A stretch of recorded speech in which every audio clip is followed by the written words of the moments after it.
Bismillahirrahmanirrahim. Assalamualaikum warahmatullahi wabarakatuh. Perkenalkan, nama saya Nadib Tanzil Haikal Harahap dengan NPM 22.192. Di sini saya sebagai moderator dari kelompok 5.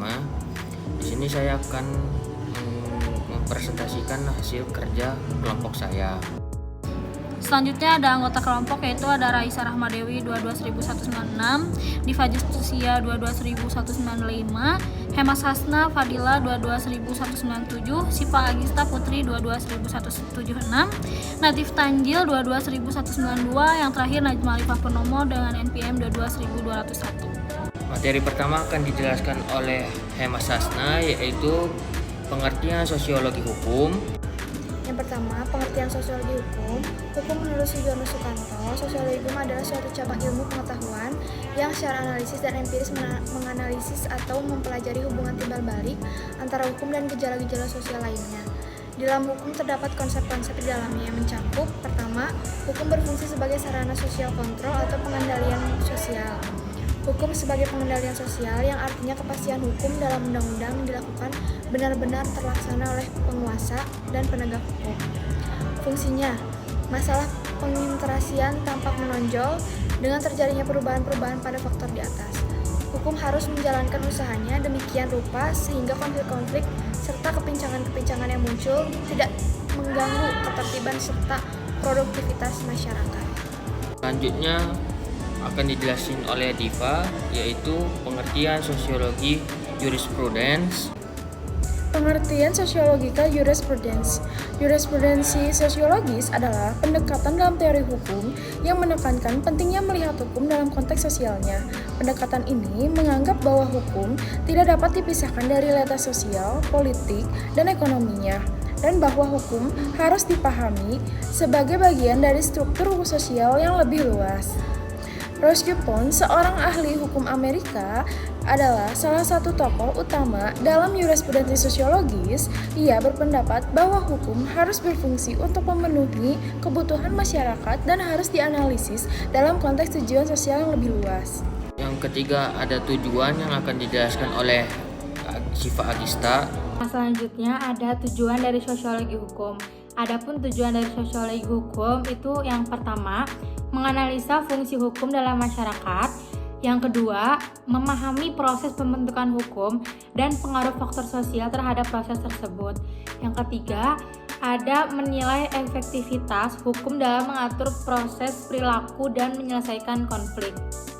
Lalu, selanjutnya adapun tujuan dari sosiologi jurisprudence adalah yang pertama, menyelidiki bagaimana hukum dapat digunakan sebagai alat untuk mencapai tujuan sosial.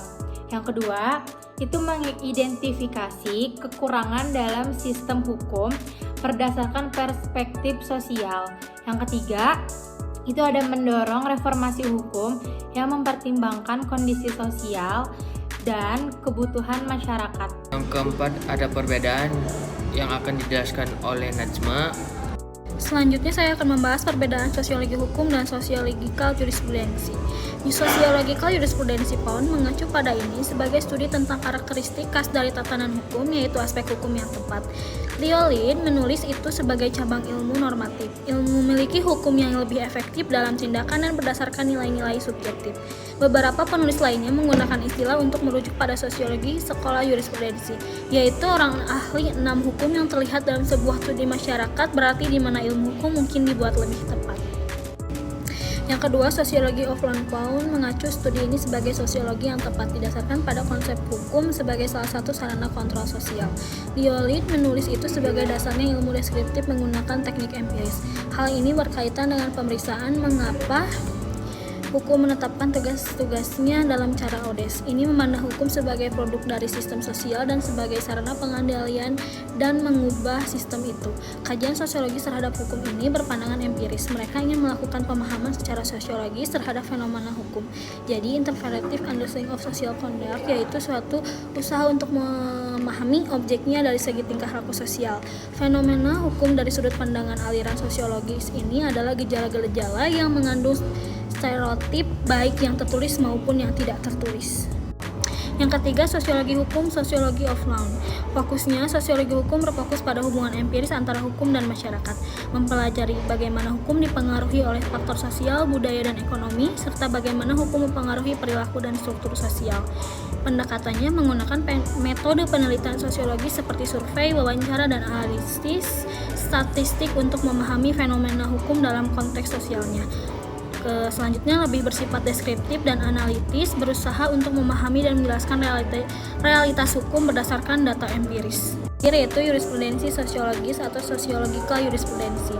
Fokusnya, jurisprudensi sosiologis berfokus pada teori hukum dalam konteks sosial. Yang kedua, memperhatikan bagaimana hukum harus berfungsi untuk mencapai tujuan sosial yang lebih luas dan kesejahteraan masyarakat. Pendekatannya menggunakan pendekatan teoris dan normatif dengan menekankan pentingnya melihat hukum sebagai bagian dari struktur sosial yang lebih luas. Selanjutnya, lebih bersifat evaluatif dan kritis, menganalisis bagaimana hukum seharusnya berfungsi dan bagaimana hukum dapat digunakan sebagai alat untuk perubahan sosial. Terakhir ada kesimpulan yang akan dijelaskan oleh Raisa Ramadewi. Terakhir, kesimpulannya, jadi sosiologi hukum lebih menekankan pada analisis empiris dan deskriptif mengenai bagaimana hukum berfungsi dalam masyarakat. Sedangkan jurisprudensi sosiologis lebih fokus pada analisis teoritis dan normatif mengenai bagaimana hukum seharusnya berfungsi untuk mencapai tujuan sosial. Kedua pendekatan ini saling melengkapi dalam memahami kompleksitas hubungan antara hukum dan masyarakat. Dengan demikian, kedua pendekatan ini memberikan perspektif yang berbeda, namun saling melengkapi dalam memahami komplementasi hubungan antara hukum dan masyarakat. Sekian dari kelompok kami. Wassalamualaikum warahmatullahi wabarakatuh.